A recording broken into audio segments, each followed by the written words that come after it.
Greetings everyone, मेरा नाम रुभाम है। मैं रावलपिंडी से हूँ और मैं MPT बैच 4 का स्टूडेंट हूँ। मैं बहुत शुक्रगुज़ार हूँ इस ऑर्गेनाइजेशन का जो कि सर्विसेज ये लोग हमें प्रोवाइड कर रहे हैं। यहाँ पर मीडिया ट्रेनिंग के साथ साथ हमें खुदा का कलाम भी सिखाया जाता है।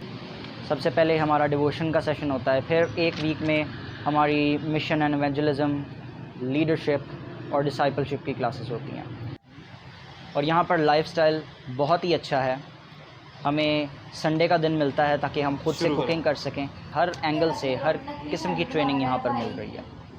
ये बहुत अच्छा मौका है क्रिश्चियन यूथ के लिए कि वो यहाँ पर ट्रेनिंग ज्वाइन करके अपनी स्किल्स को पॉलिश कर सकें और खुदा का कलाम भी सीखें, ताकि जिस भी करियर में वो जाएं वो ज़ोरावर मसीही बनकर मैदान में उतरें।